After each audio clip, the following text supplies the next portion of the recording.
Hey, sports fans, welcome back to another episode of Bucky Sports Show. Round two of the Masters just got over, and we're here to talk about a little bit of the Masters and what went down in round two.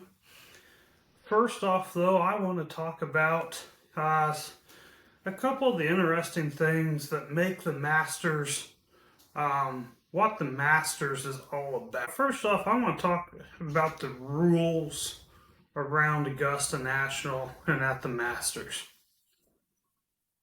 Number one, spectators are to be referred to as patrons and not fans. The Augusta National members and board believe that fans is short for fanaticals, and they want a nice southern charm to this tournament. So they go with patrons and not fans. Number two rule is cell phones. Cell phones are not permitted. There are pay phones on the course for use in case of emergency. Yeah, pay phones. When was the last time anyone has ever seen a pay phone out in the wild? I can't remember last time I saw a pay phone out there.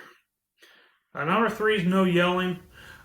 That's more like a yelling mashed potatoes or something else ridiculous when someone, right after someone hits a drive. If you do stuff like that, you're going to get removed from the tournament. That's not saying that you can't yell and encourage and all that for the players, but if it's something different other than yelling positive things to the players, you're going to probably be asked to be removed from the tournament. There is no running. If patrons run on the grounds, they'll be asked to leave. Everyone takes their little chair. It's almost like a stool, but you take your chair, you place it where you want to be, and that is your spot for whenever you want it. The only running allowed inside of Augusta National is inside the ropes. Players and caddies may run if they need to or choose to. There is no setting on the grass. Patrons are expected to use their chair. They're also expected to respect the chair that is left empty, as it belongs to another patron and it is not to be moved. Ticket resale can get you banned from all future Masters. It can also lead to misdemeanor charges against you. No souvenirs. What this means is like taking to the grass, taking to sand. A few years ago, a gentleman took some sand, put it in a Ziploc bag, and that resulted in a $20,000 fine and court costs. So there is a history there. And then the other thing is the Masters use nothing but volunteers for their tournaments. Any worker, the only pay they really get is they get to play the course on Monday. So with that, the Masters doesn't really have any money being paid to workers. So that allows their concessions or snacks, as they call it. Apple slices are $1.50, chips $1.50, peanuts $1.75, Southern cheese straws $2, cookies $1.75, Georgia pecan caramel popcorn $2, Georgia peach ice cream sandwich $3. And then you get some breakfast things here. Those were the snacks. So for breakfast, you can get a fresh brewed coffee for $2. You can get a chicken biscuit for $3, a breakfast sandwich for $3, blueberry muffin for $2, fresh mixed fruit for $2.50.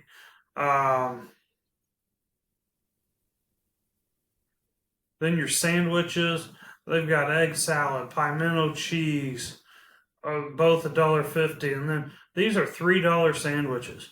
Pork barbecue, savory tomato pie, Master's Club, chicken salad on honey wheat, ham and cheese on rye, classic chicken. Again, those are all $3. And then your beverages, soft drinks and bottled water and fresh brewed iced tea, all $2. And then your beer and wine are $6. What other event can you go to worth the concession prices of that? If you ever get to go to the Gusto, they are not going to nickel and dime you while you're there at the concessions. All right, let's talk about round two now. A couple of notes. I hit one bet and I missed one bet. I missed Fred Couples making the cut. He just kind of had he was right there at the end. Just came up a little short. I think he missed the cut by one stroke. But Rory McIlroy, I said yesterday, I really thought he would have the best round of the day. He went out and fired a 66 for 6 under, and that was the best round of the day. And he is right back in the thick of things with he's tied for third place there, right at 6 under. So, your leaderboard right now, you got Justin Rose on top at 8 under. He is 1 under today.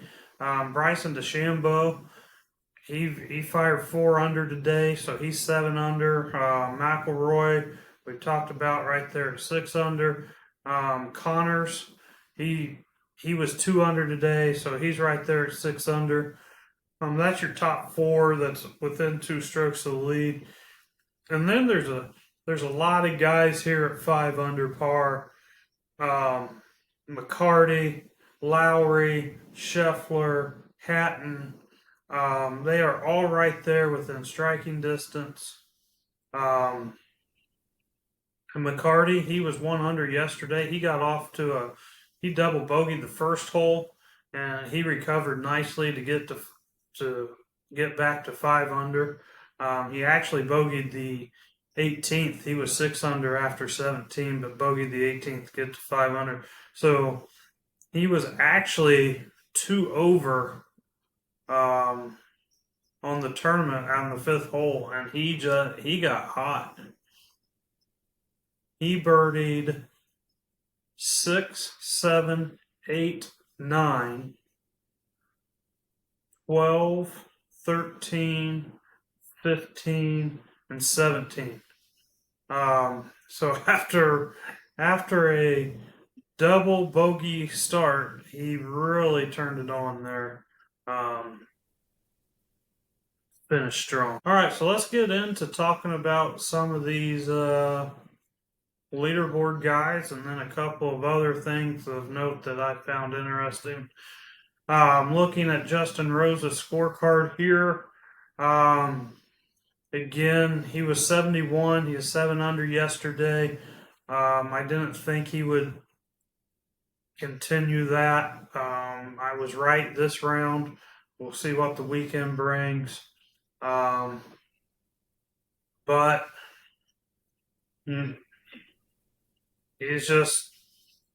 he had 1, 2, 3, 4 birdies with his 3 bogeys. Played it, just had a steady round. It was a steady round. Nothing fantastic about it. Nothing awful about it. He hit 12 of 14 fairways. He hit 10 of 18 greens. He was 1 of 2 from the sand saves. He averaged 1.5 putts per hole. So he had a steady round. It was a Justin Rose. Next up is Bryson DeChambeau. He was 4 under. He had 5 birdies, 1 bogey. The 1 bogey came on the 16th par three. Again, he had 11 of 14 fairways, had 11 of 18 greens. He averaged 1.5 putts today. He was 1 of 1 for sand saves. His longest drive is the longest drive of the tournament at 358 yards. And that is the longest by 11 yards than anyone else. Bryson had a really, really good day. He played his way today into this thing. That he actually had a round that I talked about yesterday. The guys that can shoot 3, 4, 5 under consistently all weekend long are going to give themselves a chance to do that. He was 3 under yesterday, 4 under today. He's sitting at 7 under par. He's 1 shot off in second place. So I really look for him to have another just solid round tomorrow. Rory McIlroy again, that 66. He didn't have a bogey on the scorecard. He only had 1 birdie on the front 9, but he birdied 10, 11, eagled 13, birdied 15. Had a really good back 9, and he only hit 50% of the fairways. He has 7 of 14 from fairways, but he hit 14 of 18 greens. So he is able to keep it close to the fairway, to where he wasn't in a lot of trouble. And putting, he was 1.56 average per putts. He did not go in the bunker today, so he was really able to avoid trouble today. That got him a little bit down the stretch yesterday. He avoided that today. On 13, his eagle, his approach shot in, barely cleared the creek, right in front of the green. He did not think it was going to clear it, but it did, and he took advantage of that. Corey Connors. He's sitting at 6 under. He's tied for 3rd. He had a 2 under 70 today. Just kind of a solid day. He had 4 birdies, 2 bogeys. And his bogeys came where you kind of expect them. He bogeyed 10, answered that with a birdie on 11, bogeyed 12, answered that with a birdie on 13. And when you look at his scorecard, he birdied the par 5 second, the par 5 8th, the par 5 13th, and then he parred the par 5 15th. So he played the par 5s 3 under par, which when you can do that at Augusta, that's where you can really make your scoring. If you can avoid those trouble spots there. And when we look at his statistics, he hit 12 of 14 fairways. That's 86%. He hit 16 of 18 greens for 89%. He is 1 of 1 from the sand. So had a sand save there. He didn't putt the greatest. His average putts were 1.78, but really just a nice round. He's in contention, and you know he tomorrow he can give himself an opportunity if he plays well. Scotty Scheffler. As I was watching him finish, I heard ESPN say that Scheffler leads the PGA Tour in comebacks after bogey.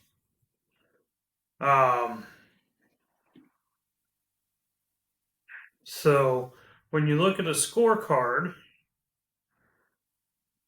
holes after bogeys, he bogeyed 7, and followed that with a birdie on 8.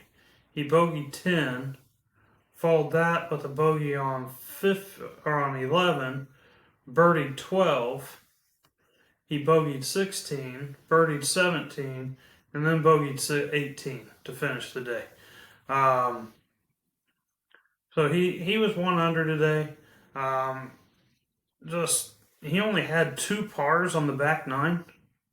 Everything else was either bogey or birdie. He had 6 birdies with 5 bogeys. Just kind of couldn't really get a stretch going. He was 10 of 14 from fairways. That's 71%. He is only 12 of 18 hitting greens. That's 67% there. He's 0 of 1 out of the sand. Putting, he is 1.61. So he didn't have an awful round, but he's tied for 5th. He's in that huge group there at 5 under. And he's given himself an opportunity. Now let's talk about my favorite golfer, Phil Mickelson.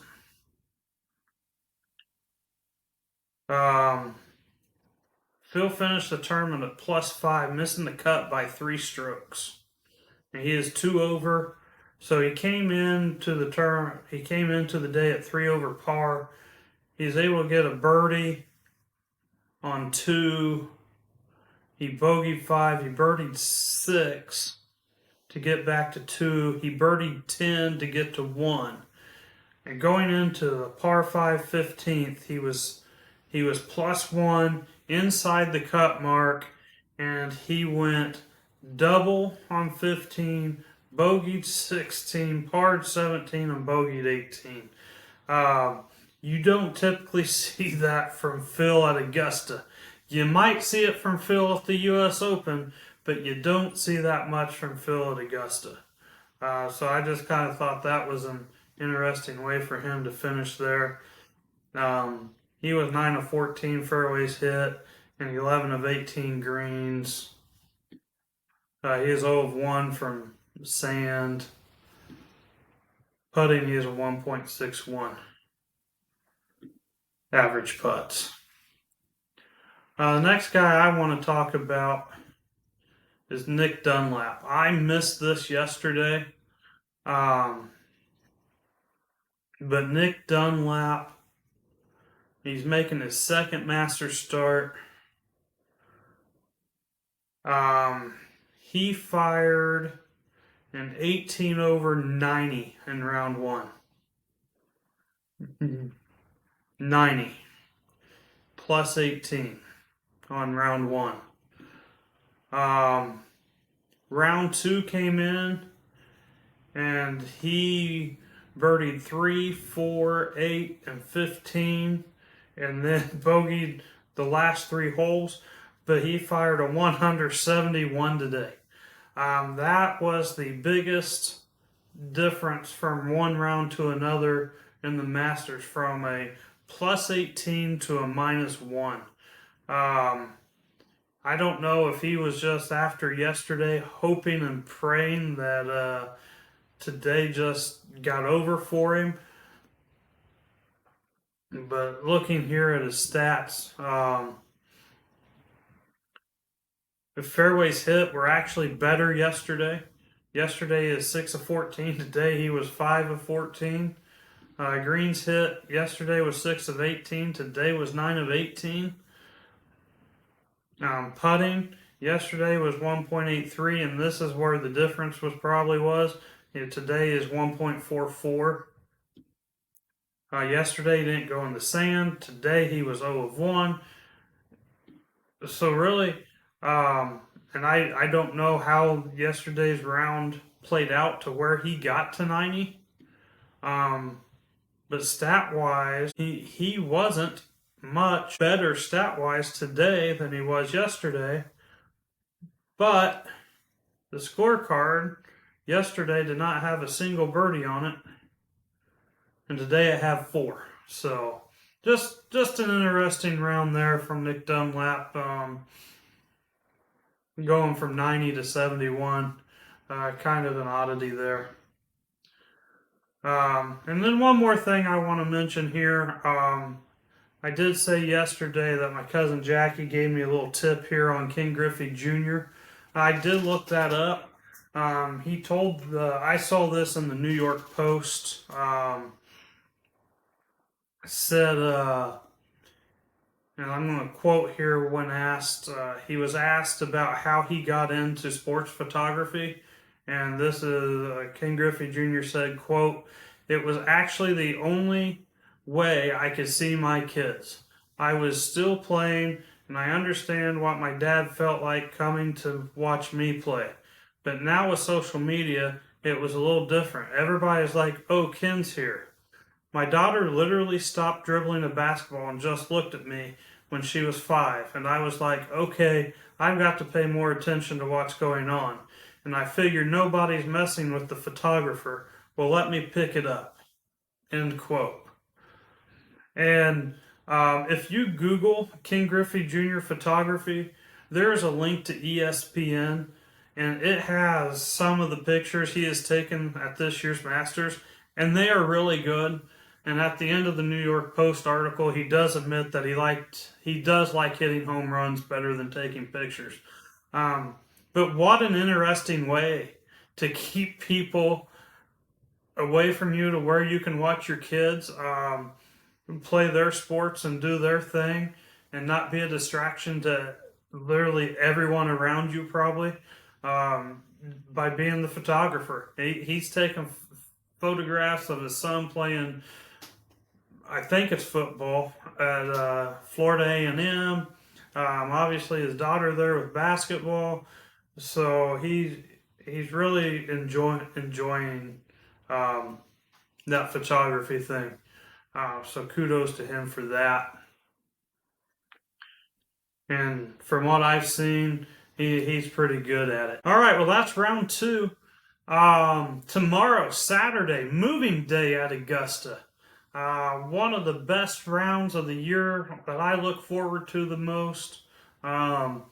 Moving day, it is where things really start to shuffle around, and the leaders and who you think's going to win is going to really pick up tomorrow.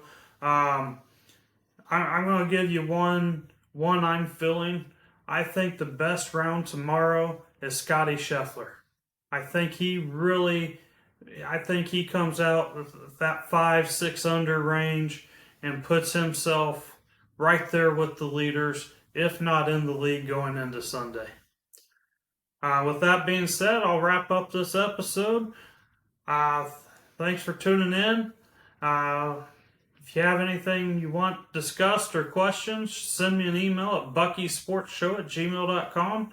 Again, that's buckysportshow@gmail.com. Make sure you like, follow, subscribe, review, comment. Thanks, and we will see you tomorrow after moving day.